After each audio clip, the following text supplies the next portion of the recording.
لە شاری ئەدەنا جوتیارانی کورد لە کێڵگە کشتتوکاڵەکانی ئەو شارە بە گەرمای هاوین و لە مانگی ڕەمەزاندا ڕۆژانە 12 کاتژمێرکار دەکەن لە بەرامبەر بڕا پارەیەکی کەمدا.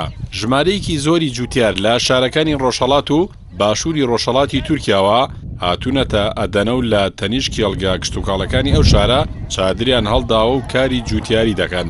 ئەو جوتیارانە ئەمەژە بۆ ئەو دەکەن تەنانەت لە مانگی ڕەمەزانیشدا ڕۆژانە لە ژێر گەرمای 40 پلەدا 12 کاتژمێر کار دەکەن و لە بەرامبەردا بڕی 40 بۆ 50 لیرەی تورکی وەردەگرن و مانگی ڕەمەزان بۆ ئەوان زۆر سەختە و شارەکە شەیەکی بێزارکەر و گەرمایەکی لە ڕادەبەری هەیە.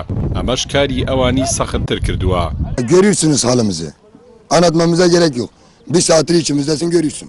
حەسەن ئوچار کە لە شاری شرنەخەوە هاتووەتە ئەدەنە و لە کێڵگەیەکی پەتاتەدا کار دەکات ئاماژە بەوە دەکات کە ئەو لەگەڵ ژن و منداڵەکەیدا هاتووە بۆ کارکردن و دەڵێت لە کاتژمێر 4 بەیانیەوە داچێتە کێڵگە و تا کاتژمێر 4 ئێوارە کار دەکات. Saat 4'te kalkıyoruz, 4'e kadar şu ana kadar çalışıyoruz.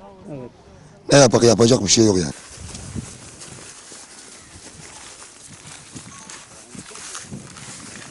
هاوکات لە شاری موش وەرزی دروێنەی گیا کەوتوێتە مانگی ڕەمەزانەوە و کرێکارانی دروێنەی گیا تا کاتەکانی بەربان کار دەکەن. Bu sene işte bizim ot biçimiz geldi Ramazan'a girdi. Neyse her sene Ramazan خەدری چەلی کە ماوەی 15 ساڵە کرێکاری دروێنەی گیایە دەڵێت بە زمانی بەڕۆژ و دروێنە سەختە لە بەیانی زووەوە تا نیوەڕۆ دروێنە دەکەن.